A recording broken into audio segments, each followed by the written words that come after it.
Vous avez être entendu parler d'Oumuamua, le troisième objet interstellaire à avoir visité notre système solaire, un objet massif, rapide et incroyablement étrange.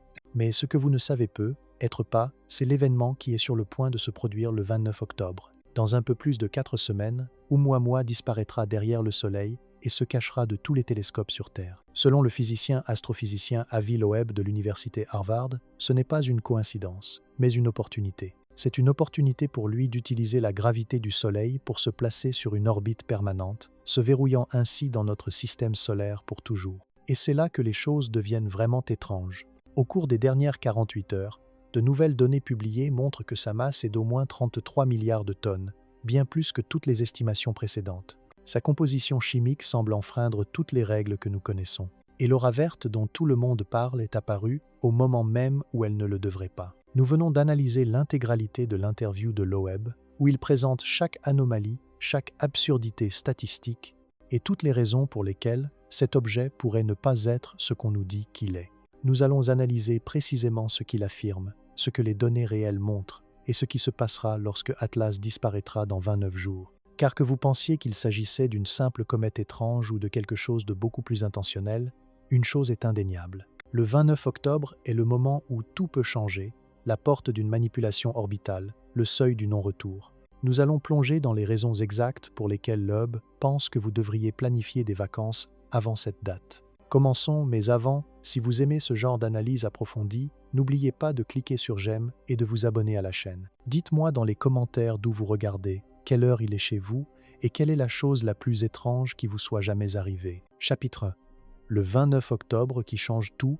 Alors commençons par ce qu'Avi Loeb a réellement dit, car la façon dont il a abordé son argument vous en dira long sur sa mentalité. Il n'a pas commencé par des spéculations ou par des hypothèses sur les extraterrestres en premier. Il a commencé par le chiffre 20 km. Ce chiffre, c'est 20 km, la taille initiale qu'il avait estimée pour Atlas, basée sur sa luminosité au moment de sa première détection. Avec un diamètre de 20 km, il est plus grand que l'île de Manhattan et fait 2 fois la taille de l'astéroïde qui a frappé la Terre il y a 66 millions d'années, mettant fin à l'ère des dinosaures. C'est un objet gigantesque qui aurait été éjecté d'un autre système stellaire et qui dérive à travers la galaxie depuis lors. C'est à ce moment-là que la réflexion de Loeb s'est immédiatement tournée vers les statistiques. Il dit « Nous connaissons approximativement la quantité de matière rocheuse qui existe dans l'espace interstellaire. Nous pouvons l'estimer en nous basant sur ce qui est observé dans les régions de formation stellaire, les modèles de formation planétaire, et sur la quantité d'éléments lourds qui flottent là-bas. Et quand vous calculez la fréquence à laquelle un objet rocheux aussi grand que celui-ci peut croiser par hasard l'orbite de la région intérieure du système solaire, vous obtenez un chiffre précis. Une fois tous les 10 000 ans, seulement une fois tous les 10 000 ans, alors que nous ne recherchons systématiquement les objets interstellaires que depuis une dizaine d'années, peut être un peu plus longtemps si l'on inclut les années précédant l'acquisition de la technologie pour réellement les identifier. Après une décennie de recherche, nous avons trouvé quelque chose qui ne devrait apparaître qu'une fois tous les 10 millénaires. Ce ratio est, pour le moins, étrange. Mais Loeb va encore plus loin en soulignant que nous avons trouvé 2 objets interstellaires avant Atlas, Oumuamua en 2017 et Borisov en 2019. Ces 2 objets sont petits. Oumuamua mesure probablement environ 100 mètres de long, soit la taille d'un terrain de football. Borisov est similaire, seulement quelques centaines de mètres, une taille normale pour tout ce qui vient d'un autre système stellaire. La distribution des objets dans l'espace suit une loi de puissance. Il y a toujours exponentiellement plus de petits objets que de grands. C'est une loi physique fondamentale. Lorsque les planètes se forment et que les systèmes stellaires éjectent de la matière dans l'espace interstellaire, on aura des milliards de cailloux pour chaque rocher et des milliards de rochers pour chaque montagne. Donc, statistiquement, nous aurions dû trouver des milliers et des milliers de petits objets interstellaires avant de découvrir un objet gigantesque. Loeb a calculé que nous aurions dû découvrir environ 100 000 objets interstellaires de la taille d'Oumuamua avant de trouver quelque chose d'aussi grand qu'Atlas. 100 000, et nous n'en avons trouvé que 2. Maintenant, on pourrait argumenter que nos méthodes privilégiées peuvent être la détection des objets plus massifs, peut être que les objets plus petits sont plus difficiles à voir et qu'Atlas est apparu en premier simplement parce qu'il était brillant et évident. Ce serait un argument raisonnable, à une exception près. Atlas n'aurait pas dû être aussi brillant à la distance où nous l'avons trouvé. Lorsque la comète Atlas a été découverte pour la première fois le 1er juillet 2025, elle se trouvait au-delà de l'orbite de Jupiter, un endroit très éloigné où la lumière du Soleil est faible et où les objets sont généralement très peu lumineux.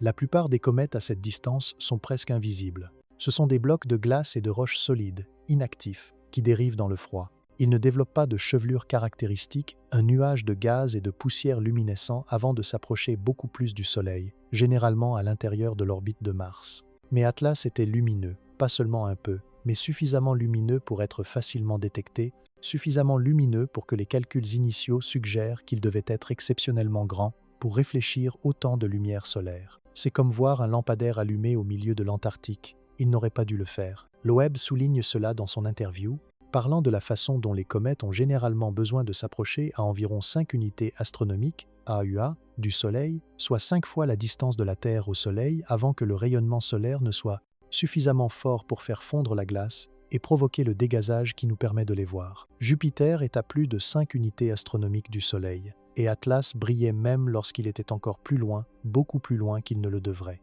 À moins, et c'est l'un des premiers points où l'hypothèse d'une technologie extraterrestre est suggérée, à moins qu'il ne soit pas chauffé par le Soleil, mais qu'il émette sa propre lumière. Mais ne tirons pas de conclusions hâtives, suivons le raisonnement de Loeb pas à pas, car c'est là que les coïncidences commencent à s'accumuler. Elles s'accumulent à tel point que l'on commence à se demander si coïncidence est encore le bon mot pour décrire la situation. La chose suivante que Loeb souligne est son orbite, et c'est là que l'argument de l'ajustement fin prend vraiment forme. Lorsqu'un objet interstellaire entre dans le système solaire, il peut venir de n'importe quelle direction et sous n'importe quel angle. Il n'y a aucune raison pour qu'il suive le plan orbital de nos planètes. C'est la géométrie de notre système, pas la sienne. Un objet d'une autre étoile devrait arriver avec une inclinaison aléatoire, une direction aléatoire, sans aucun rapport avec notre plan écliptique. Mais Atlas ne l'a pas fait. Il est arrivé sur une orbite qui correspondait presque exactement au plan écliptique, avec un écart de seulement 5 degrés. 5 degrés est un chiffre presque plat, presque parfaitement synchronisé avec les orbites de la Terre, Mars, Vénus, Jupiter et toutes les planètes intérieures. Loeb a déclaré que la probabilité que cela se produise par hasard est de 1 sur 500. 1 sur 500, ce n'est pas impossible, mais c'est très rare. Assez rare pour vous faire prêter attention et lever un sourcil. Mais il y a plus, car Atlas n'est pas seulement aligné avec le plan orbital, son orbite le rapproche également de plusieurs planètes. Le 3 octobre, dans quelques jours à partir de l'enregistrement de cette vidéo, Atlas passera à moins de 29 millions de kilomètres de Mars. En termes astronomiques, c'est une distance extrêmement proche, assez proche pour que le Mars Reconnaissance Orbiter, MRO, de la NASA tente de le photographier avec sa caméra Iris. Et cela ne s'arrête pas là. Atlas s'approche également relativement près de Vénus et de Jupiter, ces 3 planètes étant au bon endroit sur leur orbite au bon moment pour le passage d'Atlas. Loeb a également calculé cela. Il a calculé la probabilité combinée qu'un objet interstellaire sur une orbite aléatoire s'approche aussi près de Jupiter, Mars et Vénus qu'Atlas, au moment précis où elles sont au bon endroit sur leur orbite. La réponse est 1 sur 20 000. 1 sur 20 000. Réfléchissez-y un instant, nous ne parlons plus d'une coïncidence, mais de plusieurs coïncidences qui s'accumulent. Taille, luminosité anormale à distance, alignement avec le plan de l'écliptique, survol de 3 planètes différentes. Chaque élément pris individuellement pourrait être expliqué par le hasard, mais mis ensemble. Loeb fait une comparaison. Vous savez, vous pouvez supposer que chaque chose n'est qu'une coïncidence. L'orbite s'aligne par hasard, les survols sont de la chance, et le timing correspond accidentellement. Mais à un moment donné, quand vous continuez à lancer des doubles 6, vous devez commencer à vous demander si les dés ne sont pas pipés. Et puis, il a lâché la révélation choquante, ce qui, si cela est vrai, serait la preuve la plus convaincante d'une intention délibérée. Atlas atteindra son point le plus proche du Soleil, c'est-à-dire son périhélie, le 29 octobre. Ce jour-là, la Terre sera exactement de l'autre côté du Soleil, le rendant invisible pour nous. Tous les télescopes sur Terre auront le Soleil directement entre notre ligne de mire et Atlas, lorsqu'il sera en conjonction avec le Soleil, complètement masqué. Loeb a dit, cela pourrait être une action délibérée. Cela pourrait être le moment parfait pour effectuer une manœuvre orbitale. Si vous voulez utiliser la gravité du Soleil pour ralentir, changer de trajectoire et vous insérer dans une orbite stable autour du Soleil sans être observé, c'est le moment de le faire, derrière le Soleil, hors de notre vue. Il a appelé cela un freinage rétrograde solaire. Normalement, les engins spatiaux utilisent l'assistance gravitationnelle pour accélérer. Vous allumez les moteurs lorsque vous vous déplacez le plus vite, au point le plus proche d'un objet massif comme le Soleil, car c'est à ce moment qu'une petite poussée produit le plus grand changement de vitesse. Mais vous pouvez aussi faire l'inverse. Vous pouvez allumer les moteurs pour ralentir, dissiper l'énergie orbitale et laisser la gravité vous attirer sur une orbite stable. Et si Atlas avait fait cela, s'il avait effectué cette manœuvre le 29 octobre alors que nous ne le voyons pas, il aurait pu se verrouiller dans notre système solaire pour toujours. Il n'aurait pas simplement traversé et reparti comme un objet interstellaire ordinaire. Il aurait continué à orbiter autour du Soleil, répétant son voyage et traînant dans notre voisinage indéfiniment. Loeb souligne que le fait qu'il soit arrivé au périhélie, qu'il ait été éclipsé à ce moment précis, ajoute une autre couche d'absurdité. Si vous prenez l'orbite d'Atlas et que vous changez aléatoirement sa vitesse, en la décalant de quelques semaines, il est extrêmement improbable qu'il arrive au périhélie au moment où la Terre se trouve de l'autre côté du Soleil. Ce n'est pas impossible, mais c'est extrêmement improbable, juste une autre chose qui coïncide de manière trop parfaite. C'est là que Loeb passe aux implications. Regardez, si c'est une technologie extraterrestre, alors elle choisit le moment optimal pour effectuer une manœuvre. Le moment optimal pour un freinage est au périhélie, quand vous êtes le plus proche du Soleil et que la gravité est la plus forte, et il se trouve qu'il est éclipsé de notre vue par le Soleil lui-même. Ce n'est pas seulement une manœuvre intelligente, c'est une action que vous feriez si vous ne vouliez pas être détecté en train de changer de direction. Maintenant, il le formule prudemment comme une possibilité, pas une certitude, en utilisant des phrases comme il est possible que, et si c'est une technologie, cela permettrait. Il esquisse un scénario, explore une hypothèse, mais l'implication est claire. L'alignement est trop parfait, le timing trop fortuit et la trajectoire trop ajustée. Et ce n'est que le début de son argument, juste sur la mécanique orbitale. Il n'a même pas encore mentionné les observations visuelles, les anomalies chimiques découvertes par Hubble, Webb et tous les autres télescopes qui ont suivi cet objet au cours des 3 derniers mois. Mais rien qu'à partir de l'orbite, vous pouvez voir pourquoi Loeb pense que cela mérite une attention sérieuse, pourquoi il pense que nous devrions au moins envisager la possibilité que nous n'ayons pas affaire à un iceberg cosmique aléatoire, mais à quelque chose d'intentionnel derrière. Chapitre 2. Plus grand que Manhattan. Alors, approfondissons la question de la taille, car il ne s'agit pas seulement du fait qu'Atlas est énorme. Il s'agit de ce que cette taille implique pour notre compréhension de la façon dont les objets interstellaires devraient se comporter, de leur fréquence, et de ce que nous aurions dû trouver avant de découvrir quelque chose d'aussi massif. Quand Loeb parle d'une estimation de 20 km, il se base sur les calculs initiaux de luminosité. En principe, la façon dont les astronomes déterminent la taille d'un objet lointain est assez simple. Vous mesurez la quantité de lumière solaire qu'il reflète, vous estimez sa réflectivité de surface, son albédo, et vous calculez à rebours pour déterminer sa taille. Pour Atlas, ces calculs initiaux ont donné sans cesse le même résultat, 20 km. Et Loeb a immédiatement réalisé que c'était un problème.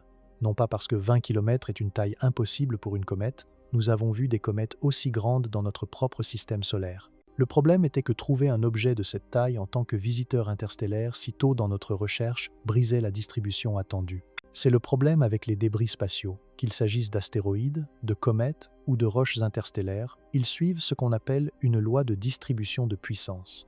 Cela signifie que pour chaque grand objet, il y aura un nombre exponentiellement croissant d'objets plus petits. S'il y a une roche de 10 km de large, il pourrait y en avoir 100 de 1 km, 10 000 de 100 mètres et 1 million de 10 mètres. Le nombre explose à mesure que la taille diminue. Cette loi apparaît partout dans la nature, de la taille des cratères sur la Lune à l'intensité des tremblements de terre, en passant par la taille de la population des villes. Les grandes choses sont rares, les petites choses sont courantes. L'univers ne fabrique pas autant de montagnes que de cailloux. Alors, quand Loeb a fait les calculs pour les objets interstellaires, il s'attendait à ce que ce modèle se poursuive. Et si c'était le cas, si la distribution suivait la loi de puissance que nous voyons partout ailleurs, alors nous aurions dû être inondés de petits objets interstellaires avant d'en détecter un grand. Nous aurions dû cataloguer des milliers, peut être des dizaines de milliers d'objets de la taille d'Oumuamua, des roches de 100 mètres, avant d'avoir la chance d'apercevoir un géant comme une comète de 20 km de long. Mais nous ne l'avons pas fait, nous n'avons trouvé que 2 petits objets,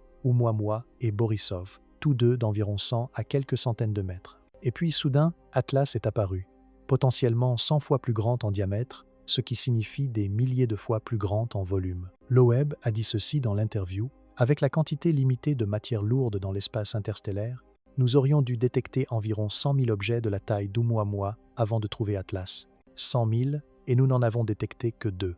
Maintenant, c'est là que l'argument se ramifie. Vous pouvez interpréter cette disparité de plusieurs façons. Peut être que nos méthodes sont très mauvaises pour détecter les petites choses et que nous ne captons que les objets grands et lumineux. C'est possible. Ou peut être que l'estimation de la taille initiale était fausse. Peut être qu'Atlas ne fait pas réellement 20 km de large.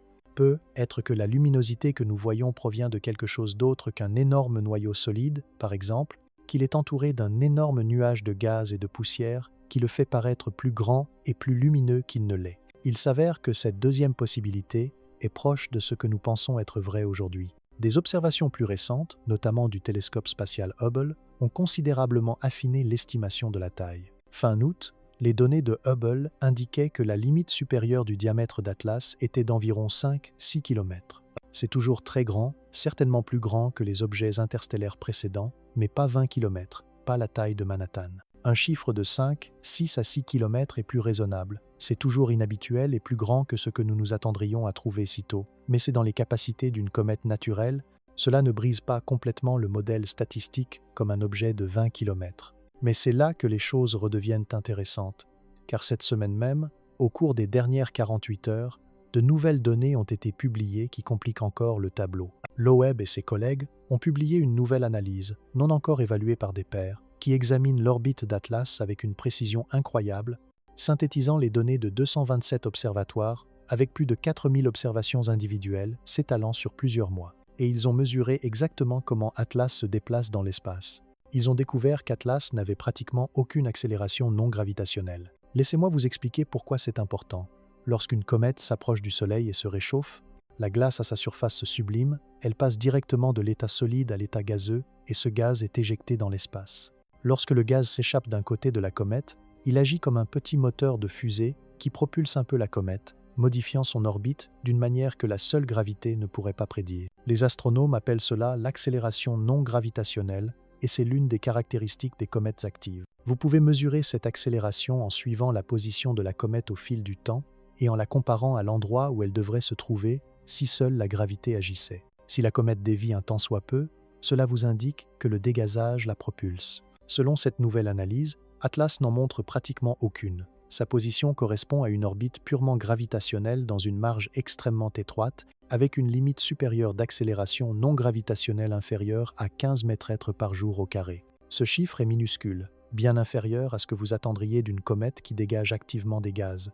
Et nous savons qu'Atlas dégage des gaz. Le télescope spatial Webb l'a observé le 6 août et a mesuré que des gaz s'échappaient de sa surface à un rythme d'environ 150 kg par seconde. C'est une quantité énorme de matière, suffisamment de gaz pour créer une poussée mesurable et modifier de manière significative l'orbite de la comète. Alors pourquoi ne change-t-elle pas ? Pourquoi Atlas se déplace-t-elle elle comme si elle était soumise uniquement à la gravité alors qu'elle crache clairement des gaz dans l'espace ? La réponse de Loeb est simple, elle est trop massive. Si Atlas est suffisamment massive, la poussée du dégazage ne la fera pas beaucoup bouger, un peu comme essayer de pousser un bateau de croisière avec un souffleur de feuilles. La force est là, mais la masse est si grande que l'accélération est négligeable. Alors, ils ont calculé.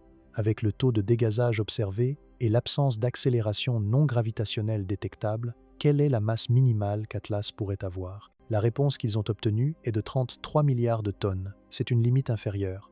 Atlas doit peser au moins autant, sinon nous le verrions être propulsé par ses propres jets de gaz. Et s'il pèse 33 milliards de tonnes et que vous supposez qu'il est fait de roches et de glace avec une densité similaire à celle d'autres comètes, vous pouvez calculer son diamètre minimum à plus de 5 km, potentiellement beaucoup plus, selon sa densité. Nous revenons donc à un objet de grande taille, peut être pas 20 km, mais certainement de grande taille et avec une masse plus importante que tout autre objet interstellaire que nous ayons jamais vu. Loeb souligne que cela donne à Atlas une masse de 3 à 5 ordres de grandeur supérieure à celle de Oumuamua ou Borisov, c'est-à-dire 1000 à 100 000 fois plus lourd. Et cela nous ramène au problème statistique initial. Si Atlas est vraiment aussi massif, le trouver si tôt dans notre étude est, selon les mots de Loeb, une énorme anomalie, comme lancer une pièce et obtenir pile 1000 fois de suite. Techniquement, cela pourrait arriver, mais est-ce plausible ? Non. Mais il existe une autre façon d'interpréter le chiffre de 33 milliards de tonnes,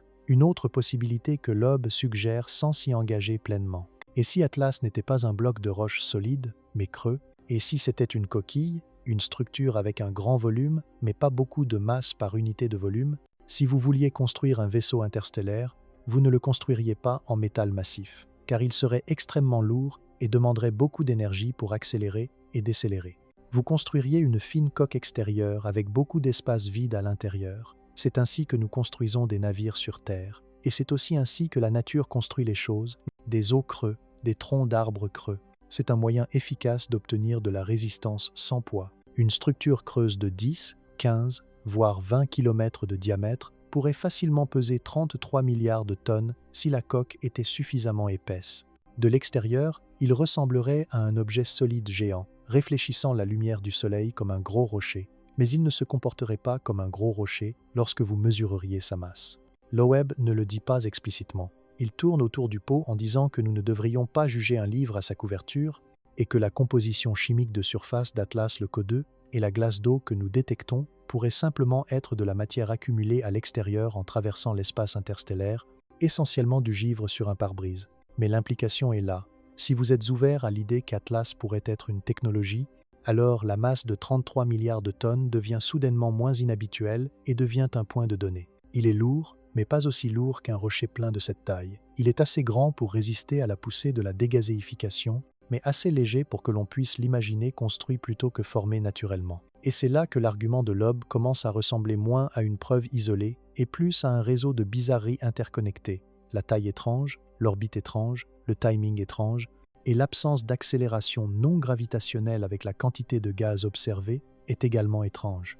Aucun de ces éléments ne prouve quoi que ce soit en soi, mais ensemble, ils dessinent le portrait d'un objet qui ne correspond pas tout à fait au modèle. Loeb reconnaît cette tension, il dit que la probabilité la plus élevée à ce jour est qu'Atlas soit un objet interstellaire entièrement naturel, peut être une comète. Il ne dit pas que c'est certainement de la technologie extraterrestre, mais il dit que les données dont nous disposons actuellement n'excluent pas cette possibilité. Et de son point de vue, cela suffit à justifier un examen plus approfondi, suffisamment pour justifier l'utilisation de tous les outils dont nous disposons pour étudier cet objet pendant qu'il est encore là. Car voici ce qu'il en est des objets interstellaires. Ils ne restent pas, ils traversent, puis disparaissent dans l'espace inaccessible tout au long de l'histoire de l'humanité. Si Atlas n'était qu'une comète, nous en apprendrions beaucoup sur les comètes d'autres étoiles, et c'est très précieux. Mais si c'est autre chose, s'il y a ne serait-ce que 1% de chance, alors manquer l'occasion de l'étudier attentivement serait l'une des plus grandes erreurs que l'humanité puisse commettre. C'est l'argument de la taille et de la masse.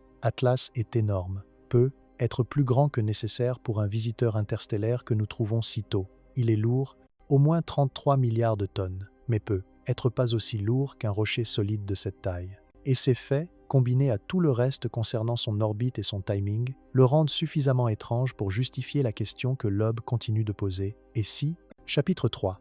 Orbite affinée. Parlons du chemin que cet objet emprunte à travers notre système solaire, car c'est là que l'argument de l'ajustement commence vraiment à prendre de l'ampleur. Quand Loeb examine l'analyse de la trajectoire, il ne souligne pas seulement une coïncidence, il les empile, couche après couche de mécanique orbitale, qui, prises individuellement, peuvent sembler improbables mais possibles, et qui, prises ensemble, commencent à paraître intentionnelles. Premièrement, l'alignement avec le plan écliptique. Notre système solaire est relativement plat, avec les 8 planètes orbitant autour du Soleil à peu près sur le même plan, comme une assiette. Ce plan est appelé le plan écliptique, et c'est un principe d'organisation fondamental de notre voisinage cosmique. Tout ce qui s'est formé ici, depuis le disque protoplanétaire original il y a des milliards d'années, se souvient de cette géométrie. Mais les objets interstellaires non. Ils viennent d'autres systèmes stellaires avec leur propre plan et orientation. Quand un objet vient de l'extérieur, il arrivera d'une direction aléatoire à un angle aléatoire. La probabilité qu'il s'aligne par hasard si près de notre plan écliptique est mince, pas impossible, juste mince. Loeb l'estime à environ 1 sur 500, soit 0,2% de chance. Si vous sondiez 500 objets interstellaires aléatoires, vous vous attendriez à ce que l'un d'entre eux s'aligne aussi étroitement par pur hasard. Atlas n'est que le troisième que nous ayons jamais vu. Nous examinons donc quelque chose qui défie les probabilités d'environ 500 contre 3. Pas certain, mais pas absurde. Mais ensuite, vous ajoutez les survols rapprochés. Atlas ne s'est pas contenté de traverser le système solaire à une distance quelconque des planètes. Il est passé près de 3 d'entre elles, Mars, Vénus et Jupiter, et pas seulement près en termes d'espace, mais près en termes de temps. Il est arrivé à l'orbite de chaque planète au moment où cette planète se trouvait par hasard à proximité. Pensez à ce que cela implique. Les planètes se déplacent toutes à des vitesses différentes et à des distances différentes. Pour qu'un objet interstellaire passe près de ces 3 planètes lors de son survol, le timing doit être parfait. Loeb a également calculé cela en examinant la trajectoire d'Atlas et en calculant la distance minimale qu'il a atteinte par rapport à l'orbite de chaque planète, en tenant compte de la position des planètes lorsque Atlas est passé. La probabilité combinée que les 3 survols rapprochés se produisent par hasard avec un timing et une trajectoire aléatoire est d'environ 1 sur 20 000. 1 sur 20 000. Maintenant, nous ne parlons plus d'un rapport de 500 contre 1, nous parlons de dizaines de milliers contre 1. Et ce n'est que pour les rencontres planétaires, sans compter l'alignement zodiacal, qui est un rôle statistique distinct. Le 3 octobre, dans quelques jours seulement, Atlas passera à environ 29 millions de kilomètres de Mars. À l'échelle cosmique, c'est essentiellement un frôlement. Il est assez proche pour que la NASA prévoie d'utiliser les caméras haute résolution du Mars Reconnaissance Orbiter pour photographier directement Atlas. L'espoir est de pouvoir distinguer le noyau du nuage de poussière de la comète, nous donnant ainsi la meilleure vue jamais obtenue de cet objet. Mais voici la partie vraiment intéressante. La distance minimale d'intersection orbitale, le point où l'orbite d'Atlas s'approche le plus de l'orbite entière de Mars, n'est que de 2,7 millions de kilomètres. C'est une distance très faible en termes astronomiques. Si l'orbite d'Atlas avait été légèrement décalée, elle aurait pu s'approcher encore plus, voire croiser l'orbite de Mars à un moment où Mars s'y trouvait. Loeb souligne que cet ajustement fin, cette proximité avec Mars combinée à des approches de Vénus et de Jupiter, suggère une orbite soit extrêmement chanceuse, soit soigneusement planifiée. Et si elle était planifiée, alors la rencontre avec Mars le 3 octobre n'aurait pas été qu'un simple survol, mais une opportunité de faire quelque chose, comme déployer quelque chose. Loeb suggère que si Atlas était un objet technologique, passer près de Mars serait le moment idéal pour déployer une sonde plus petite, un atterrisseur ou un éclaireur. Il pourrait larguer un objet secondaire qui effectuerait une légère correction de trajectoire et bloquerait Mars pendant que le corps principal continuerait vers le Soleil. Il a même calculé que si Atlas larguait une sonde pionnière devant lui et s'en écartait d'environ 30 millions de kilomètres, cette sonde pourrait atteindre Mars vers le 3 octobre. La vitesse de lancement nécessaire ne serait pas énorme, quelques kilomètres par seconde, facilement réalisable même avec une poussée modeste. Et depuis la Terre, nous ne le verrions pas, nous ne pouvons pas suivre des objets aussi petits à cette distance. Y a-t-il des preuves qu'Atlas a déployé quelque chose?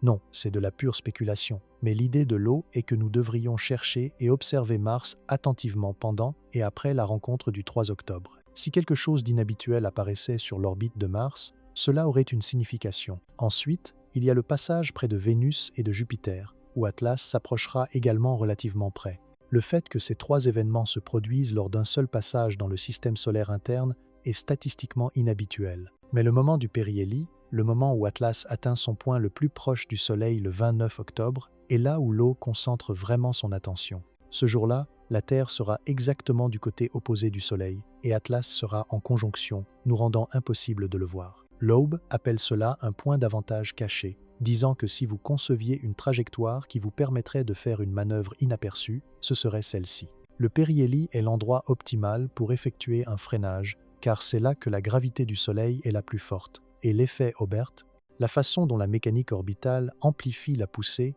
lorsque vous vous déplacez rapidement près d'un grand corps, fonctionne également à l'envers. Vous pouvez allumer les moteurs pour ralentir, et la gravité du Soleil vous aidera à être aspiré dans une orbite. Si Atlas voulait rester et passer d'une orbite d'échappement hyperbolique à une orbite elliptique liée, le 29 octobre serait le moment de le faire, et nous ne le verrions pas se produire. Nous ne le saurions que plus tard, quand Atlas réapparaîtrait fin novembre ou début décembre, et que nous calculerions sa nouvelle orbite et réaliserions qu'il ne partait plus. Alors, Atlas a-t-il un moteur? Peut-il ajuster sa trajectoire? Nous ne savons pas.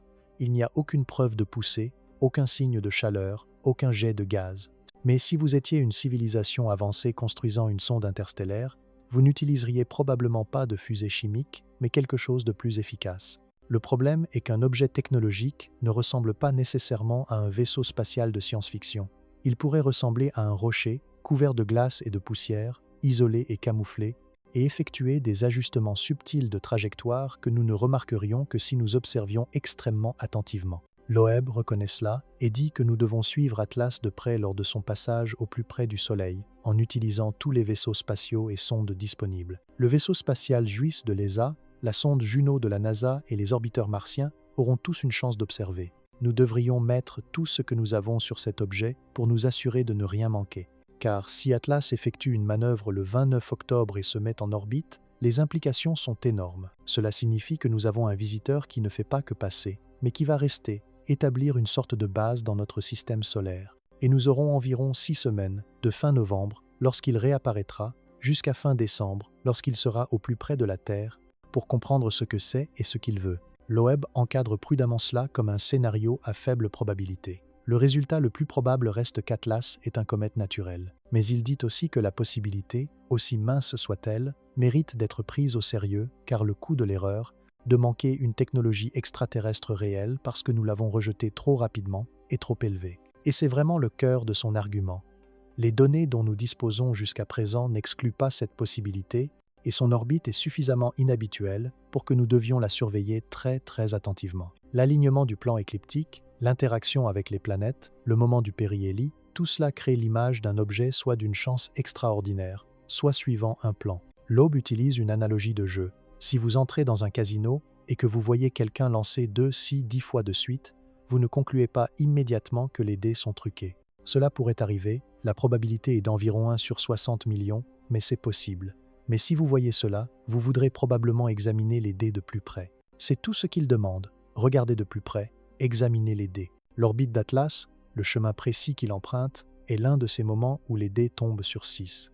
Et Loeb dit haut et fort que nous devrions au moins envisager la possibilité que le jeu ne soit pas entièrement aléatoire. Chapitre 4. Pas de queue, juste des phares. Maintenant, nous devons parler de ce à quoi Atlas ressemblait réellement, car c'est là que les observations visuelles commencent à contredire ce à quoi nous nous attendions d'une comète typique. Et c'est aussi là que Loeb fait l'une de ses affirmations les plus choquantes, l'affirmation concernant les phares. Les comètes sont facilement reconnaissables, dit Loeb, tout comme les zèbres sont reconnaissables à leurs rayures, les comètes sont reconnaissables à leur queue. C'est la caractéristique distinctive.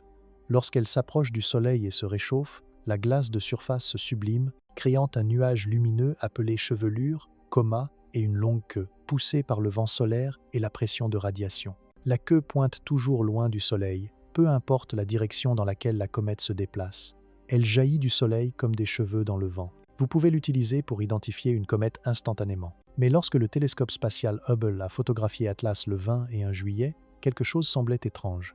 Hubble a capturé une enveloppe de poussière en forme de larme émanant du noyau, et il y avait peu de signes d'une queue, mais la direction n'était pas tout à fait correcte. Au lieu d'une queue évidente s'éloignant du Soleil, il y avait une extension de lumière diffuse pointant vers le Soleil, vers l'avant, comme si la comète avait des phares au lieu d'une queue. Maintenant, avant d'aller trop loin, nous devons être prudents quant à la façon dont nous interprétons les images télescopiques. L'astronomie est difficile.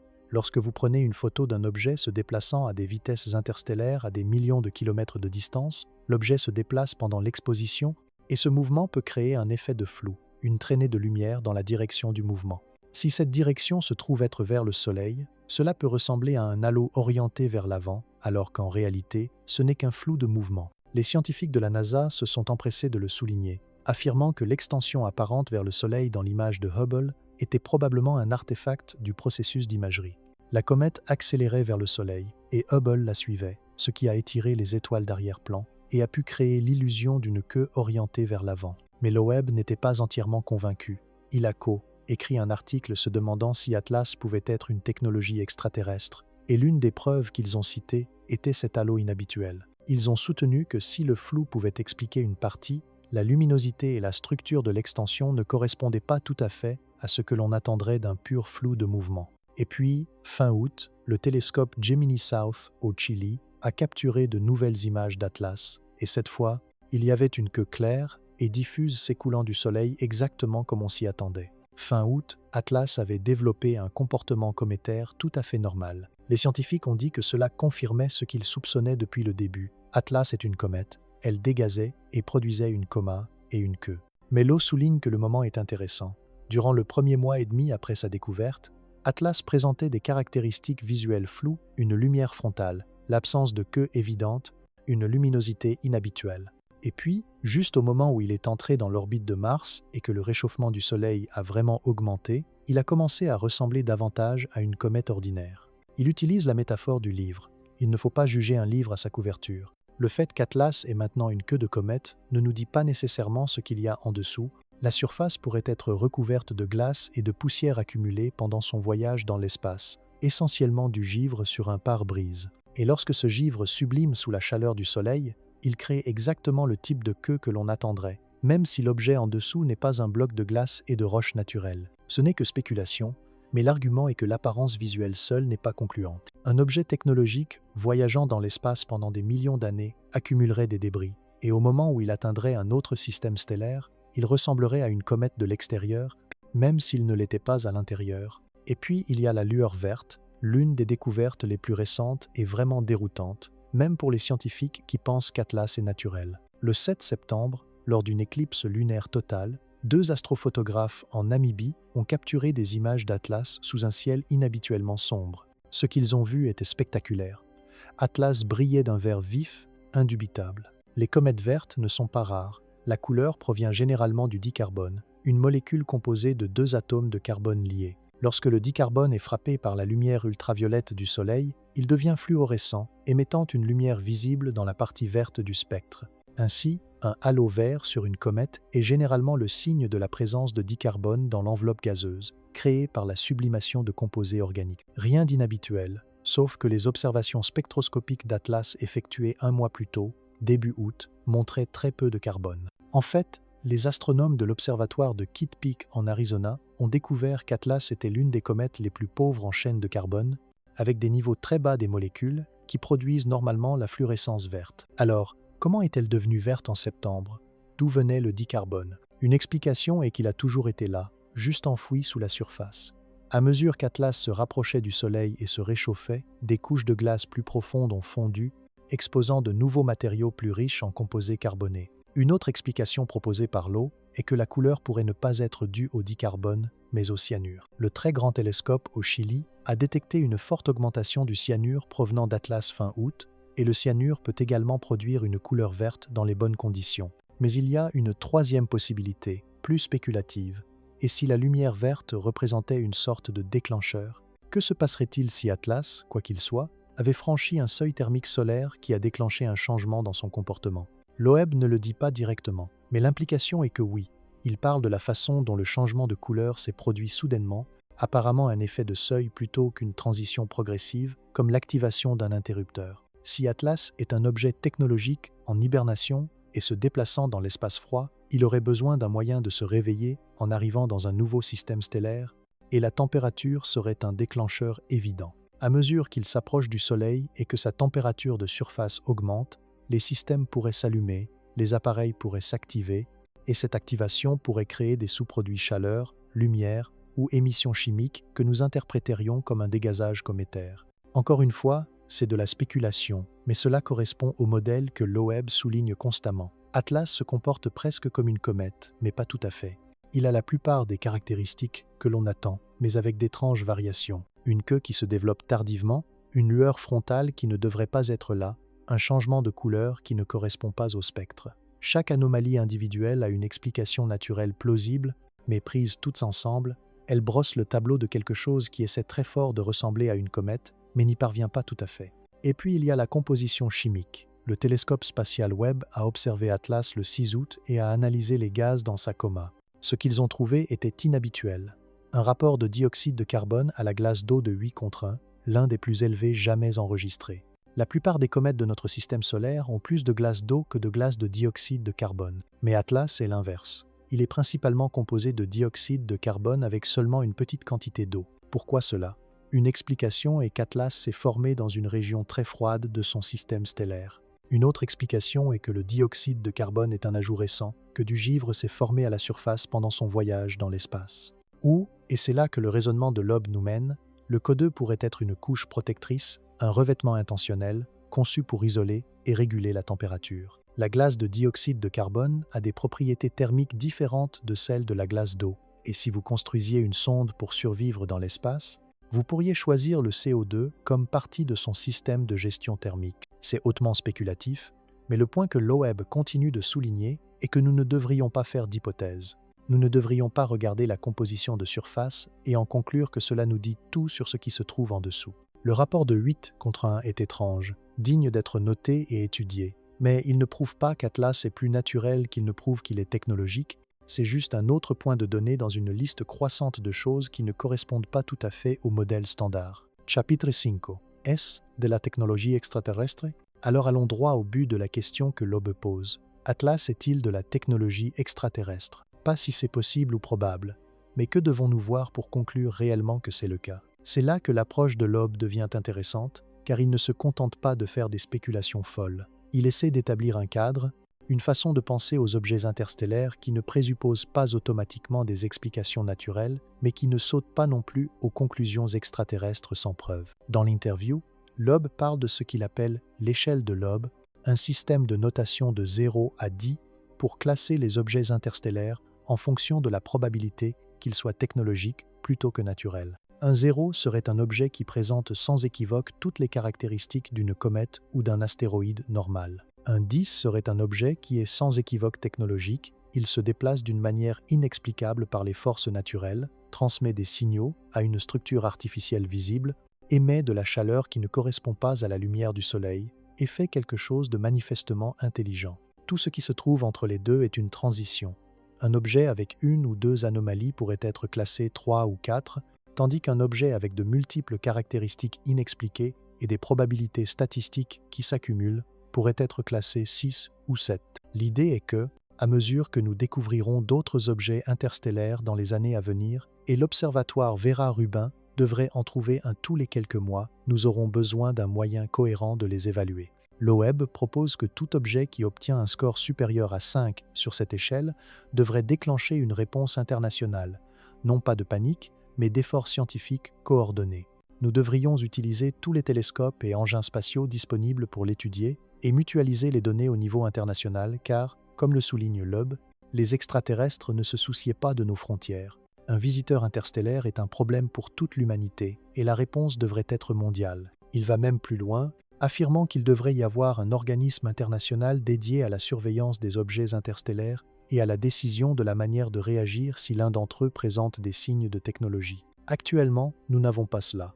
Nous avons des agences spatiales nationales qui surveillent les objets proches de la Terre pour prévenir les collisions, mais il n'y a pas de procédure unifiée pour savoir quoi faire si nous détectons une sonde interstellaire. Hello soutient que nous en avons besoin d'une parce que l'opportunité est de courte durée, les objets interstellaires se déplacent très vite et nous n'avons que quelques semaines ou quelques mois pour les étudier avant qu'ils ne repartent. Si nous gaspillons ce temps à nous disputer, nous manquerons complètement l'occasion. Il compare cela à d'autres risques existentiels comme l'intelligence artificielle ou le changement climatique, où nous avons des conférences, des traités et des groupes de travail.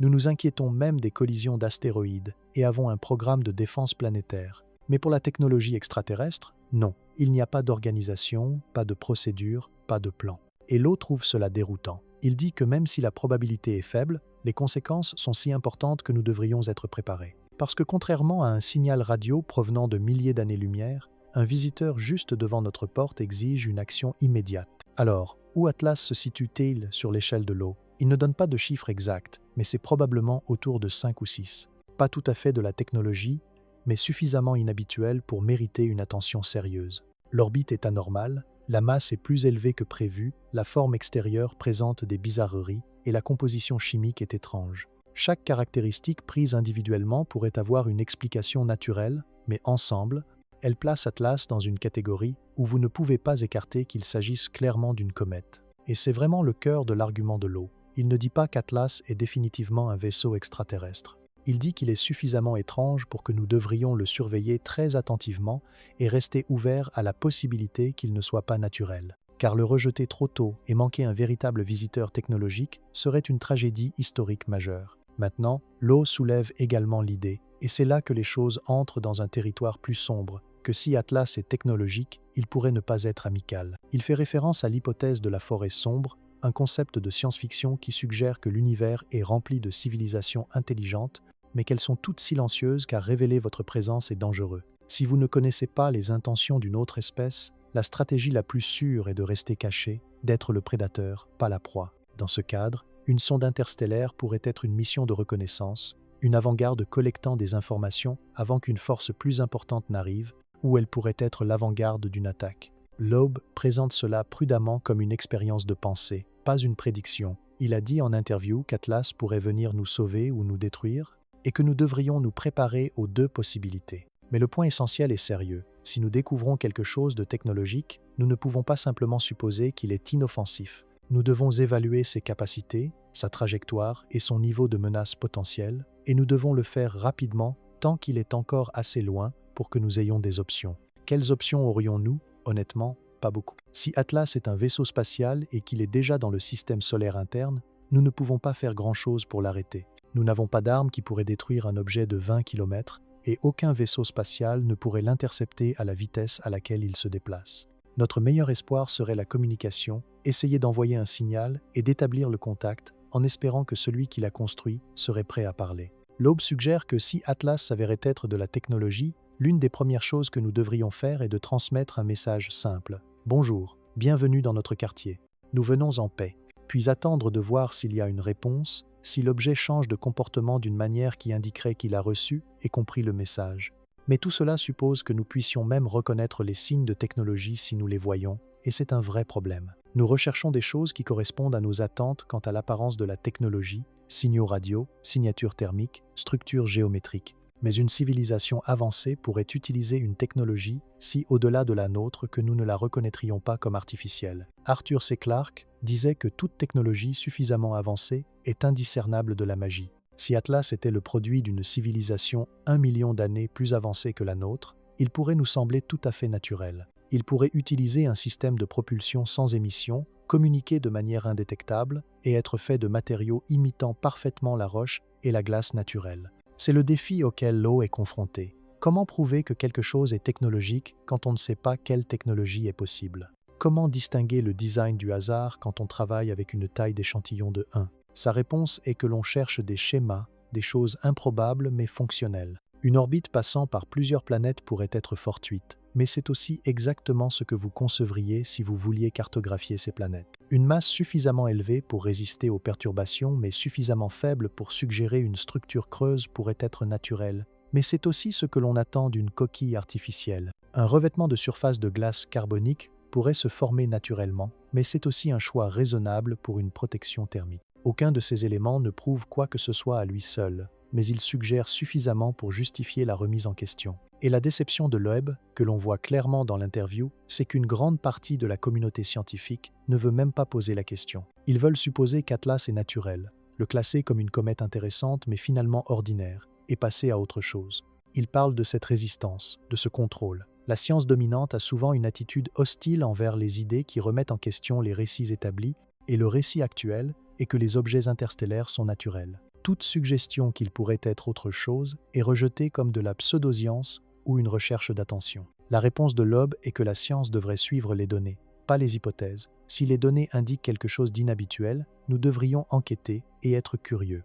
Nous devrions être prêts à envisager des hypothèses qui nous mettent mal à l'aise, car l'alternative est la stagnation intellectuelle, le fait de fermer notre esprit aux possibilités simplement parce qu'elles semblent improbables. Et il souligne que l'histoire est pleine d'exemples de choses autrefois considérées comme impossibles qui se sont avérées vraies.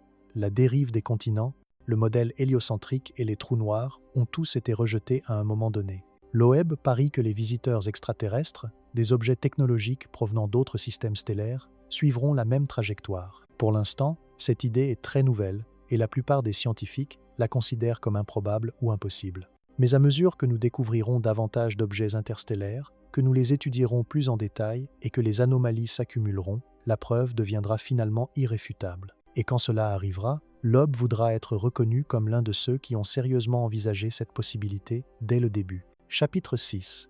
Le budget de masse discordant. Revenons aux chiffres, car c'est là que l'argument de Loeb devient le plus concret. Le chiffre de 33 milliards de tonnes n'est pas seulement une curiosité, c'est aussi une contrainte. Il nous dit quelque chose de fondamental sur la composition d'Atlas, sa structure, et si son existence est plausible ou non, compte tenu de ce que nous savons de l'espace interstellaire. Quand Loeb parle de budget de masse, il fait référence à un calcul relativement simple. Quelle quantité de matière rocheuse existe dans l'espace interstellaire? Et avec cette quantité, à quelle fréquence devrions-nous nous attendre à voir des objets de différentes tailles traverser notre système solaire? La galaxie contient une certaine quantité d'éléments lourds comme le carbone, le silicium, le fer, l'oxygène, toutes les choses qui composent les roches, les planètes et les astéroïdes. La majeure partie de cette matière est enfermée dans les étoiles et les planètes. Une partie dérive dans l'espace interstellaire sous forme de poussière et de petites particules. Et parfois, une partie de celle-ci est éjectée des systèmes stellaires lors de la formation des planètes, projetée par les interactions gravitationnelles avec les planètes géantes et devient de la matière interstellaire. Si vous additionnez toute la matière éjectée et la répartissez sur le volume de la galaxie, vous obtenez une certaine densité, combien de tonnes de roches par année-lumière cube. C'est un très petit nombre car l'espace est vaste et surtout vide, mais nous pouvons l'estimer à partir de modèles de formation planétaire et d'observation de jeunes systèmes stellaires. Une fois que vous avez cette densité, vous pouvez calculer la fréquence à laquelle un objet d'une certaine taille devrait traverser notre système solaire. Les petits objets sont courants. Nous devrions donc les voir souvent. Les grands objets sont très rares. Nous ne devrions donc presque jamais les voir. Cette distribution suit une loi de puissance et vous pouvez calculer le taux attendu pour n'importe quelle taille. Pour Atlas, basé sur l'estimation initiale de 20 km, Loeb a calculé que nous ne devrions voir un objet aussi grand qu'environ une fois tous les 10 000 ans. Même avec l'estimation révisée de 5 à 6 km basée sur une masse de 33 milliards de tonnes, le taux est encore très faible, peut être une fois toutes les quelques milliers d'années, selon la façon dont vous modélisez la population interstellaire. Mais nous n'avons cherché que pendant une décennie et nous l'avons déjà trouvé. C'est la tension statistique sur laquelle Loeb n'arrête pas d'insister. C'est comme prédire qu'un oiseau rare volera devant votre fenêtre une fois tous les 1000 ans et le voir le premier jour où vous partez observer les oiseaux. Pourrions-nous simplement avoir eu de la chance? Bien sûr. Des événements rares arrivent, des gens gagnent à la loterie, des gens sont frappés par la foudre. Mais quand vous combinez cette bizarrerie statistique avec toutes les autres anomalies dont nous avons discuté, la trajectoire, le timing, les images, cela commence à ressembler moins à de la chance et plus à autre chose. Maintenant, il y a une autre façon de résoudre cette tension. Peut être que notre estimation du budget de masse interstellaire est fausse. Peut être qu'il y a beaucoup plus de matière rocheuse qui flotte là, bas, que nous ne le pensons. Si la densité des débris interstellaires était 10 ou 100 fois plus élevée, alors trouver Atlas tôt dans le relevé ne serait pas surprenant. Mais cela crée ses propres problèmes. Si l'espace interstellaire est rempli de grands objets, pourquoi n'en avons-nous pas vu plus? L'observatoire Vera-Rubin vient d'entrer en service en 2025 et il découvre des astéroïdes à un rythme incroyable, des milliers par semaine, rien que dans notre système solaire. Si les objets interstellaires sont courants, Rubin aurait dû en trouver continuellement, mais jusqu'à présent, il n'a trouvé que quelques candidats et la plupart d'entre eux sont encore en cours de confirmation. Donc, soit le budget de masse est correct et Atlas est une coïncidence statistique, soit le budget de masse est faux et nous sommes sur le point de découvrir que les objets interstellaires sont plus courants que nous ne le pensons. Quoi qu'il en soit, quelque chose ne colle pas tout à fait. Loeb préfère une troisième option. Atlas a une masse inhabituellement élevée parce qu'il n'est pas un bloc de roche solide, mais une structure, une coquille, quelque chose avec un grand volume, mais pas beaucoup de masse par unité de volume. Cela expliquerait pourquoi il pèse 33 milliards de tonnes, assez pour contrer la poussée du dégazage, mais pas autant qu'un objet solide de la même taille. Pensez aux vaisseaux spatiaux que nous construisons. La Station spatiale internationale est énorme, mais elle ne pèse pas très lourd pour sa taille, car elle est principalement constituée d'espaces vides avec des parois minces. Si vous la voyiez de loin et supposiez que c'était un bloc de métal solide, vous surestimeriez sa masse. Le même principe pourrait s'appliquer à Atlas. S'il est creux, s'il est conçu pour être léger et efficace, il pourrait facilement avoir la masse que nous mesurons sans être absurdement rare. Mais il y a un problème avec cette hypothèse. Nous n'avons aucune preuve directe qu'Atlas est creux, nous ne pouvons pas voir à l'intérieur. Tout ce que nous avons, ce sont les données orbitales et les estimations de masse. Et ces contraintes sont également cohérentes avec un objet solide, juste un objet d'une masse étonnamment élevée. Ce dont nous avons besoin, c'est d'un moyen de sonder l'intérieur. Et le radar fonctionnerait si nous pouvions nous approcher suffisamment, pénétrer la surface et révéler la structure interne. Mais Atlas est trop loin pour le radar terrestre, et nous n'avons aucun vaisseau spatial à proximité qui pourrait le faire. La caméra Iris de l'orbiteur de reconnaissance de Mars photographiera Atlas le 3 octobre. Elle ne peut pas voir à l'intérieur de l'objet, seulement sa surface. Mais elle pourrait révéler quelque chose d'utile. Si Atlas a une forme inhabituelle, trop lisse ou trop géométrique, ou présente des caractéristiques qui ne ressemblent pas à celles d'une comète naturelle, ce serait important. Ce ne serait pas une preuve, mais un autre point de données. Loeb s'intéresse particulièrement à ce que les images haute résolution montreront, car elles permettront de distinguer le noyau de son atmosphère gazeuse.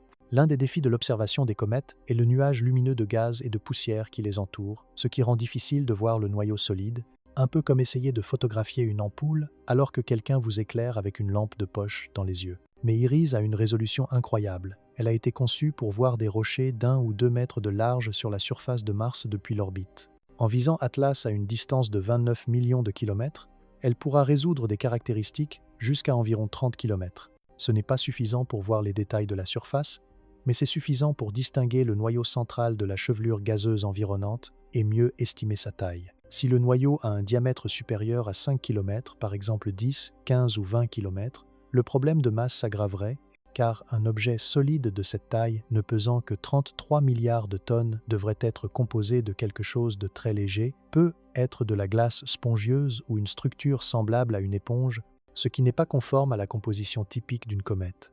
Et si tel est le cas, si Atlas s'avère être exceptionnellement grand et exceptionnellement léger en même temps, alors l'hypothèse technologique commence à sembler plus plausible. Non prouvée, mais possible. Il y a une autre partie de l'argument du bilan massique que Loeb a brièvement mentionné. La vitesse des objets interstellaires devrait dépendre du nombre de systèmes planétaires en formation et qui éjectent des débris. Si la formation planétaire est courante, la vitesse devrait être relativement élevée. Si elle est rare, la vitesse devrait être faible. Or, nous savons que les planètes sont très courantes. La mission Kepler a montré que la plupart des étoiles ont des planètes, donc les calculs du bilan massique supposent une production élevée de débris interstellaires. Des milliards de systèmes planétaires produisent des roches et des comètes et les éjectent dans l'espace pendant des milliards d'années, ce qui créerait une population considérable d'objets errants. Mais si la majorité de ces débris sont petits, alors les gros objets restent rares et Atlas est toujours une exception. À moins que, comme le suggère Loeb, une petite fraction des objets interstellaires ne soit pas du tout naturelle. Si même 1% d'entre eux sont des sondes technologiques construites par des civilisations, alors les statistiques changent complètement. Vous n'avez pas besoin d'un bilan massique énorme de roches naturelles pour expliquer un visiteur technologique. Il suffit d'une civilisation quelque part dans la Voie lactée qui décide d'envoyer des sondes vers les systèmes stellaires voisins. Avec le nombre colossal d'étoiles et l'âge de la galaxie, cela ne semble pas impossible. C'est là où l'argument de Loeb se connecte à la question plus large de l'intelligence extraterrestre. Si nous sommes seuls dans la galaxie, alors tous les objets interstellaires que nous détectons ne seront que de la roche et de la glace naturelle. Mais si nous ne sommes pas seuls, alors certains objets interstellaires seront artificiels, des sondes, des épaves abandonnées, d'anciens vaisseaux spatiaux dérivant dans l'espace. Et la question est, comment faire la différence? Comment reconnaître les objets artificiels dans un contexte naturel? La réponse de Loeb est que nous devons être systématiques, observer attentivement chaque objet interstellaire, mesurer ses propriétés, suivre son orbite, rechercher des anomalies, et quand quelque chose ne correspond pas, nous devons enquêter. Car manquer un véritable visiteur technologique serait l'une des plus grandes erreurs que l'humanité puisse commettre. Oumuamua, avec ses 33 milliards de tonnes et toutes ses autres bizarreries, est exactement le genre d'objet qui mérite une enquête approfondie. Il n'est pas clairement naturel, ni clairement technologique. Il se situe quelque part entre les deux, dans une zone grise où nous ne pouvons pas être certains. Et cette incertitude, soutient Loeb, est une raison suffisante pour le surveiller de très près. Chapitre 7. Conjonction avec le Soleil. Le 29 octobre, c'est le jour où tout dépendait. C'est à ce moment qu'Atlas a atteint son périhélie, son point le plus proche du Soleil, et a disparu de notre vue derrière notre étoile. Et selon Loeb, ce n'était pas juste une lacune d'observation gênante, mais potentiellement le moment le plus critique de toute la rencontre. Quand un objet atteint son périhélie, il est au point de son orbite où la gravité du Soleil est la plus forte, sa vitesse la plus élevée et la courbure de son orbite la plus prononcée. Si vous voulez apporter un changement majeur à votre orbite, c'est le moment de le faire. C'est là qu'une petite poussée donne le plus grand changement. C'est ce qu'on appelle l'effet Hobert, et c'est un principe fondamental de la mécanique orbitale que tout concepteur de vaisseau spatial connaît. Normalement, nous utilisons l'effet Hobert pour accélérer en allumant nos moteurs lorsque nous nous déplaçons le plus rapidement près d'un grand corps céleste. Pioneer, Voyager, toutes les sondes que nous avons jamais envoyées dans le système solaire externe ont utilisé des assistances gravitationnelles et des allumages de moteurs soigneusement chronométrés au périhélie pour accélérer. Mais cet effet fonctionne aussi dans l'autre sens. Vous pouvez l'utiliser pour ralentir, pour freiner et pour que la gravité vous capture dans une orbite liée plutôt qu'une orbite d'évasion. C'est ce qu'on appelle une manœuvre orbitale inversée.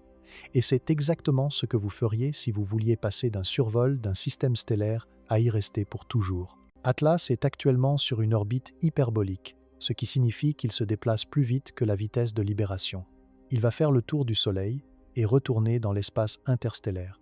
À moins que quelque chose ne change, à moins qu'il ne ralentisse au périhélie, et le timing est incroyable. Le 29 octobre, quand Atlas atteindra le périhélie, la Terre sera exactement de l'autre côté du Soleil, dans ce qu'on appelle une conjonction solaire. Le Soleil sera directement entre nous et Atlas, et son éblouissement masquera toutes les observations. Les télescopes terrestres ne pourront rien voir, et même les télescopes spatiaux comme Hubble et Webb auront du mal. Loeb décrit cela comme un point d'observation caché. Si vous conceviez une orbite qui vous permettrait d'effectuer une correction de trajectoire sans être détecté, ce serait celle-ci. Vous arriveriez au périhélie lorsque la planète avec les télescopes les plus avancés est de l'autre côté de l'étoile et vous effectueriez votre manœuvre pendant que personne ne regarde. Est-ce intentionnel ou juste une autre coïncidence dans une longue série de coïncidences? Si vous prenez l'orbite d'Atlas et que vous modifiez légèrement sa vitesse, en décalant son arrivée au périhélie de quelques jours ou semaines, la probabilité que la Terre soit de l'autre côté du Soleil à ce moment précis est faible, peut être de 1 sur 20. Juste une autre improbabilité qui s'ajoute à toutes les autres.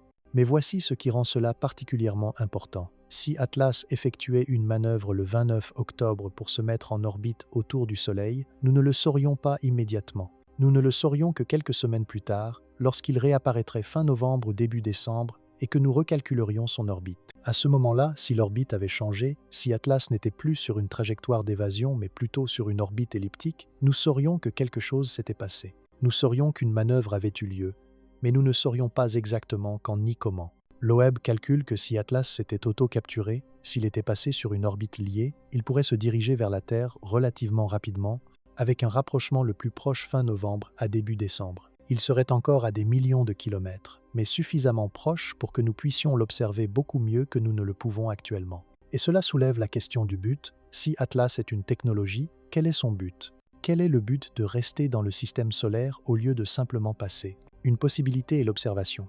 Une sonde conçue pour étudier des mondes habités voudrait rester, surveiller les transmissions radio, rechercher des signes industriels et collecter des données pendant des mois ou des années. Une autre possibilité est la collecte de ressources. Le système solaire regorge de matériaux utiles et une civilisation avancée pourrait envoyer des sondes pour répertorier ces ressources. Ou bien l'objectif pourrait être défensif. Une sonde détectant une signature technologique pourrait être programmée pour l'éliminer avant qu'elle ne devienne une menace. C'est le scénario de la forêt sombre que Loeb a mentionné, l'idée que révéler votre existence est dangereux car nous ne pouvons pas connaître les intentions d'autres civilisations. La stratégie la plus sûre serait donc de détruire toute intelligence émergente que vous rencontrez. Loeb dit prudemment qu'il ne prédit pas cela, mais si nous découvrons quelque chose de technologique, nous devons évaluer toutes les possibilités, y compris les mauvaises. La bonne nouvelle est que nous aurons un avertissement. Si Atlas reste et commence à se diriger vers la Terre, nous le verrons arriver. Nous aurons quelques semaines ou quelques mois pour l'observer, pour tenter de communiquer, pour comprendre ce qu'il fait et ce qu'il veut. Mais cette fenêtre d'observation est étroite, de fin novembre, lorsque Atlas réapparaît, à fin décembre, lorsqu'il s'approche le plus de la Terre, nous avons environ 4 à 6 semaines. Et pendant ce temps, nous devons le surveiller en permanence, en utilisant tous les télescopes et toutes les sondes spatiales. Loeb mentionne que la sonde Juno de la NASA et la sonde JUICE de l'ESA auront l'occasion d'observer Atlas, et que les orbiteurs martiens le suivront début octobre. Nous devrions coordonner la collecte de données pour ne rien manquer, car si le 29 octobre est le moment où tout change, nous devons nous préparer à ce qui va suivre. Et pour l'instant, nous ne sommes pas prêts.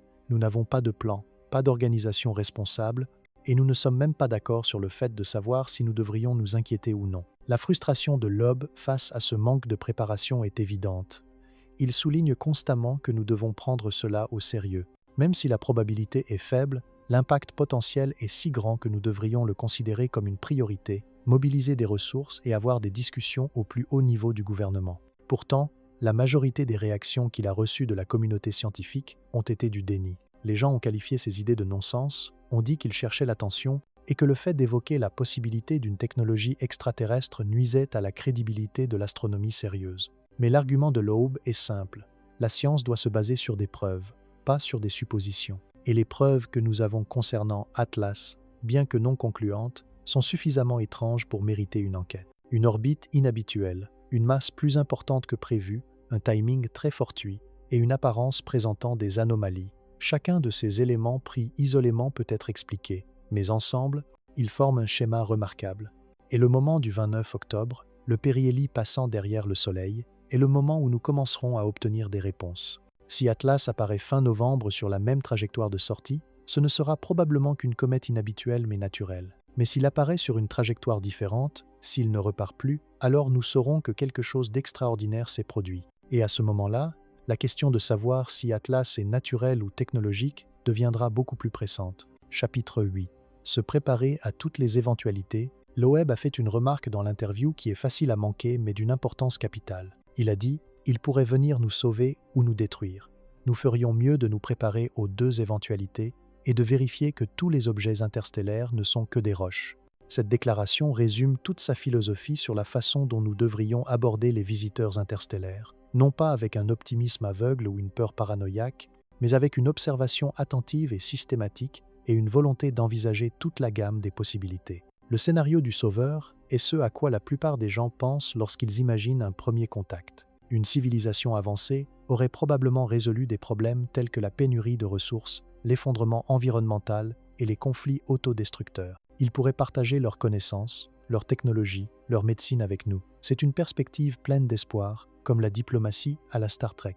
Et ce n'est pas impossible. Si l'intelligence est répandue, alors au moins certaines civilisations ont probablement évolué de manière bienveillante. Mais un scénario de destructeur est tout aussi plausible d'un certain point de vue, et c'est là qu'intervient l'hypothèse de la forêt sombre. L'idée de base est que l'univers a des ressources finies, et si la vie intelligente est répandue, alors la compétition est inévitable. Lorsque vous rencontrez une autre civilisation, vous ne connaissez pas leurs intentions, si elles sont pacifiques ou agressives. Dans cette situation, la stratégie la plus sûre pourrait être de frapper en premier, d'anéantir toute civilisation émergente avant qu'elle ne devienne assez puissante pour vous menacer. Non pas par malveillance, mais par intérêt personnel. C'est un calcul dur, mais pas déraisonnable. Loeb ne souscrit pas à ce scénario, mais il dit que nous ne pouvons pas l'exclure. Si Atlas est une technologie, nous ne savons pas qui l'a construite ni quelles instructions elle suit. Elle pourrait être un explorateur pacifique ou quelque chose de bien plus dangereux. Et c'est pourquoi il insiste sur la préparation. Nous devons être prêts pour les deux possibilités, avoir des protocoles pour communiquer si le visiteur est amical, et des moyens de nous défendre si ce n'est pas le cas.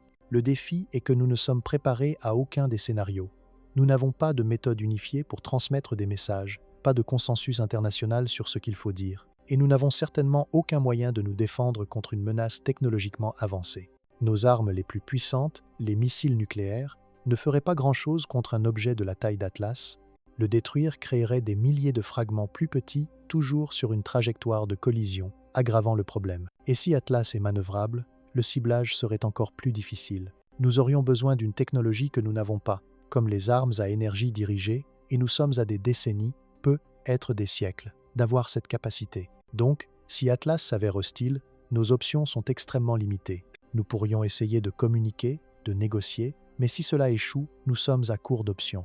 C'est pourquoi Loeb plaide avec force pour la création d'une organisation internationale pour gérer ces scénarios, car les décisions nécessitent une coordination et une réponse unifiée de l'humanité. Il établit des parallèles avec d'autres défis mondiaux comme le changement climatique ou les pandémies, des problèmes qui nécessitent une coopération internationale car ils ne respectent pas les frontières. Un visiteur interstellaire, qu'il soit pacifique ou hostile, est un défi encore plus fondamental, un problème qui est mondial et qui nécessite une réponse mondiale. Mais pour l'instant, nous n'avons pas l'infrastructure institutionnelle pour cela.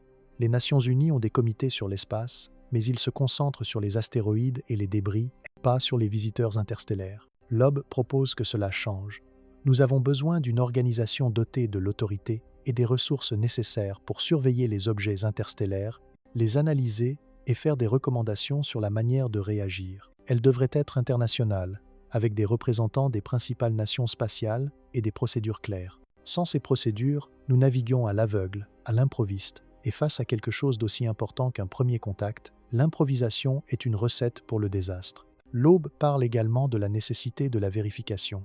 Nous devons vérifier que tous les objets interstellaires ne sont que des roches, et non le supposé. Cela signifie les observer attentivement, prendre des mesures, rechercher des anomalies, et lorsque nous trouvons quelque chose d'anormal, enquêter minutieusement au lieu de l'ignorer. C'est là que l'échelle de Loeb proposée entre en jeu. Chaque objet interstellaire est évalué de 0 à 10 et tout ce qui dépasse 5 déclenche une campagne d'observation internationale coordonnée. Pour Atlas, cette campagne aurait déjà dû être en cours, avec des dizaines de télescopes le suivant et coordonnant les observations. Cependant, d'après ce que Loeb décrit, cela ne s'est pas vraiment produit. Il y a eu des observations individuelles, mais pas de campagne unifiée. Une partie du problème est que la plupart des astronomes croyaient que ce n'était qu'une comète. Ils ont vu la chevelure, la queue, le dégazage et ont conclu que c'était naturel, affaire classée. Mais Loeb soutient que cette conclusion était prématurée.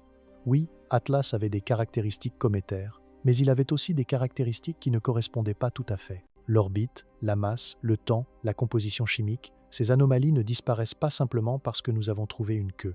Et tant que nous n'avons pas d'explication satisfaisante, nous ne devrions pas clore le dossier. Nous devrions continuer à surveiller, à mesurer, à poser des questions, car le coût de l'erreur, du rejet d'un véritable visiteur technologique est inestimable. Nous manquerions l'occasion d'apprendre, d'établir le contact ou de reconnaître les signes avant-coureurs si ce visiteur s'avérait être un ennemi.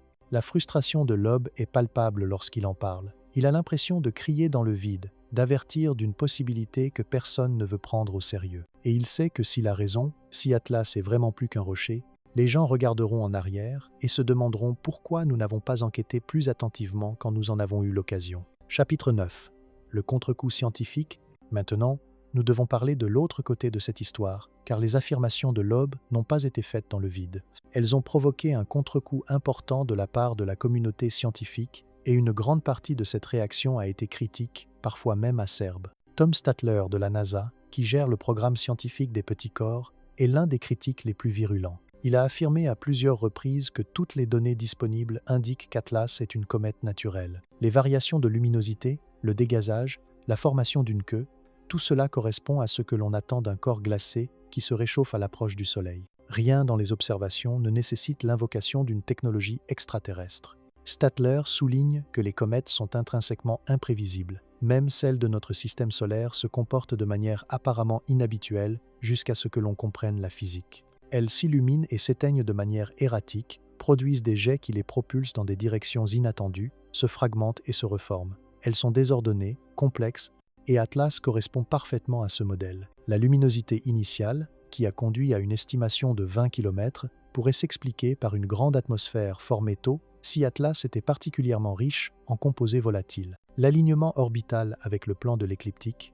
une coïncidence de 1 sur 500, n'est peut être pas aussi inhabituel qu'il y paraît lorsque l'on tient compte du biais d'observation. Nous sommes plus susceptibles de détecter des objets qui traversent le plan où la plupart de nos télescopes sont dirigés. L'approche de nombreuses planètes pourrait également être due à un biais de sélection. Nous prêtons attention aux objets qui passent près des planètes car ces rencontres sont intéressantes. Chris Lintott, de l'Université d'Oxford, est encore plus direct, qualifiant l'hypothèse de technologie extraterrestre de Loeb de complètement absurde. Il soutient que proposer des explications étranges à des phénomènes qui ont des explications naturelles simples est de la mauvaise science, l'équivalent de voir une lumière dans le ciel et de conclure immédiatement qu'il s'agit d'une soucoupe volante au lieu de considérer un avion ou un satellite. Lintott et d'autres ont souligné que ce n'était pas la première fois que Loeb faisait de telles affirmations. Il avait fait de même avec Oumuamua en 2017, arguant que son accélération anormale pouvait être expliquée par une voile solaire. Cette affirmation avait été largement critiquée par d'autres astronomes, qui avaient souligné que le dégazage naturel pouvait expliquer une accélération similaire. Le schéma, disent les critiques, est que Loeb prend n'importe quel objet interstellaire avec des propriétés légèrement inhabituelles et saute immédiatement à l'hypothèse extraterrestre. C'est sensationnaliste, ça cherche l'attention et ça nuit à la crédibilité de la recherche légitime sur l'intelligence extraterrestre. Les scientifiques du SETI, Recherche d'intelligence extraterrestre, ont été particulièrement frustrés. Des organisations comme l'Institut SETI se consacrent à la recherche sérieuse de preuves de civilisation extraterrestre en suivant des protocoles rigoureux et en veillant à ne pas faire d'affirmations sans preuves solides.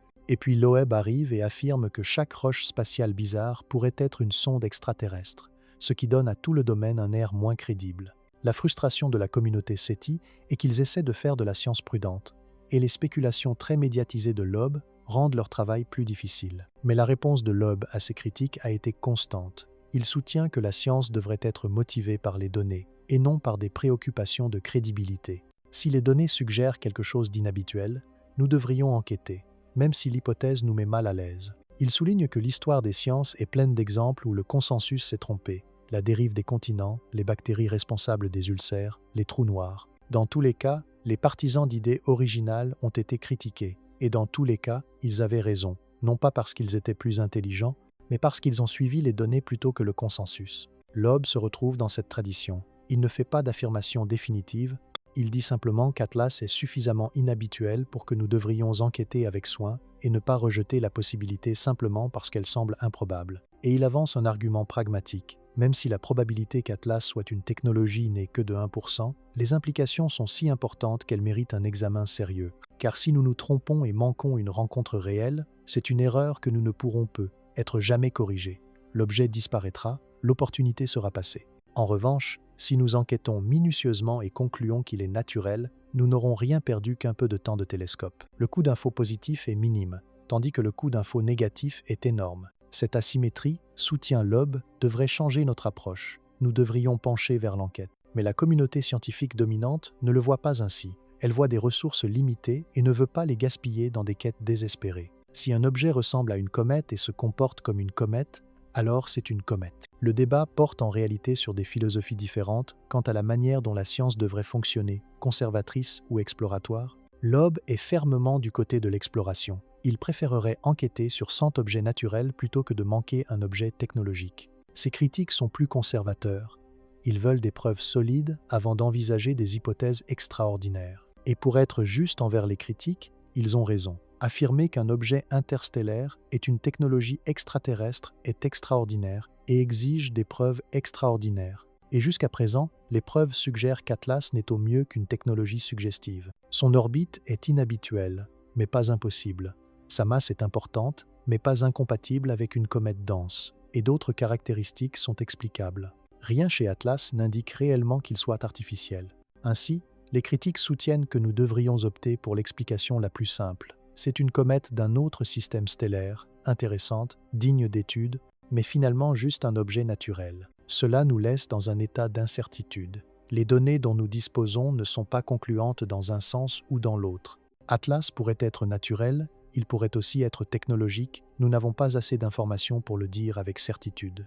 Et cette incertitude est la raison pour laquelle Loeb continue de pousser pour plus d'observations, plus de mesures, plus d'études minutieuses, car la seule façon de résoudre le problème est de recueillir de meilleures données. Chapitre 10. Que va-t-il se passer ensuite? Nous voici donc, le mois d'octobre vient de commencer. La comète Atlas est toujours visible dans le ciel nocturne, bien qu'elle s'estompe à mesure qu'elle se rapproche du Soleil. Et dans les 4 prochaines semaines, nous aurons des réponses à certaines des questions qui ont été soulevées. Le 3 octobre est la première étape importante, lorsque Atlas s'approchera le plus de Mars, passant à moins de 29 millions de kilomètres. L'orbiteur d'exploration de Mars de la NASA sera prêt, son appareil photo haute résolution IRIS sera dirigé vers le visiteur. La résolution sera suffisamment bonne pour séparer le noyau de la croûte environnante, nous donnant la meilleure vue de la véritable forme d'Atlas à son cœur. Si IRIS révèle un noyau de plus de 5 km, cela renforce l'argument de Loeb sur le problème du bilan de masse. Un objet relativement grand et léger commence à ressembler moins à une comète naturelle.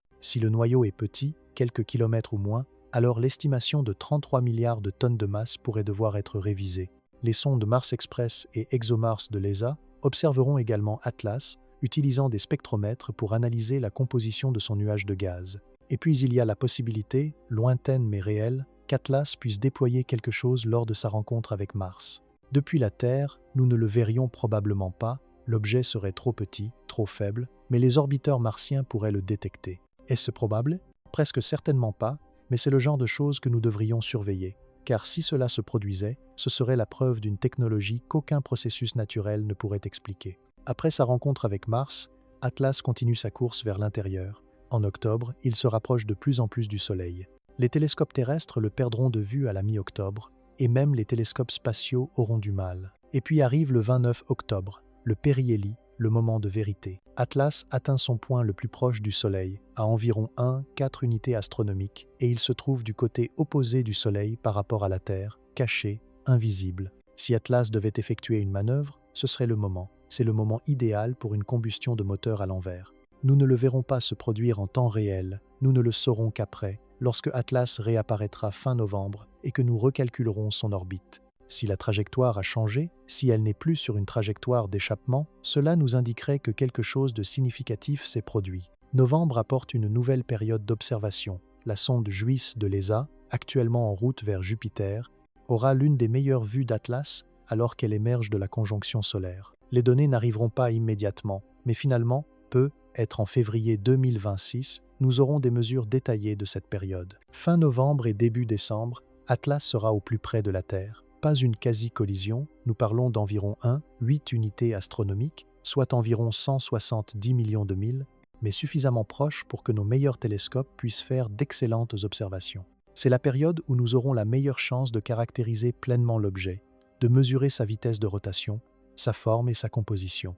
Ensuite, Atlas continue son chemin, se dirigeant au-delà de l'orbite de Jupiter. En mars 2026, la sonde Juno de la NASA l'observera alors qu'elle passe près de Jupiter, une autre occasion de prendre des mesures rapprochées. Ensuite, Atlas quitte le système solaire, poursuivant sur son orbite hyperbolique, où il reste, orbitant autour du Soleil sur l'orbite qu'il a établie au périhélie. S'il part, nous le verrons s'estomper et l'ajouterons à la liste des visiteurs interstellaires, un objet fascinant mais qui s'est finalement avéré naturel. S'il reste, tout change. Un objet interstellaire qui s'est emprisonné dans notre système solaire devient un objet permanent, quelque chose que nous pourrions étudier pendant des années ou des décennies, envoyer des sondes pour le visiter, et juste peut être, obtenir une réponse si nous essayons de communiquer. L'idée de Loeb, tout au long de cette interview, est que nous devons être prêts à tous les résultats, observer attentivement, collecter de bonnes données, et être prêts à réagir si l'objet s'avère ne pas être juste une roche.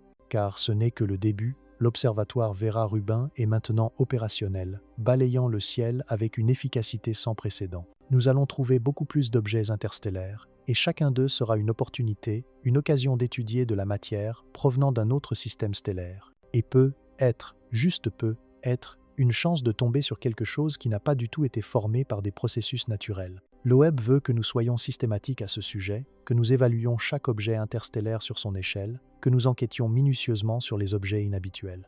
Car l'univers est plein de surprises, et la plus grande erreur que nous puissions faire est d'arrêter de chercher simplement parce que nous pensons savoir ce que nous allons trouver. Oumuamua est un cas d'étude, le troisième visiteur interstellaire que nous avons détecté et l'objet le plus controversé à ce jour. Le débat qui l'entoure façonne la façon dont nous aborderons les découvertes futures. Serons-nous conservateurs, nous en tenant à des explications naturelles, ou explorerons-nous, enquêterons-nous avec diligence et garderons-nous l'esprit ouvert? La réponse à cette question est cruciale, car elle détermine ce que nous allons trouver. Si nous supposons que tout est naturel, nous passerons à côté des signes technologiques, même s'ils sont présents.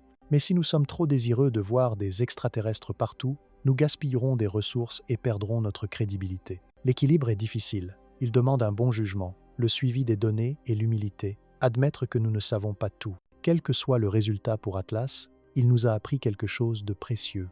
Il nous a montré que les visiteurs interstellaires ne sont pas seulement des curiosités théoriques, mais des objets réels que nous pouvons détecter et étudier. Et certains d'entre eux ont des propriétés suffisamment inhabituelles pour nous faire remettre en question nos hypothèses. Ce scepticisme, cette volonté de regarder de près les anomalies au lieu de les ignorer, c'est ce que la science devrait viser.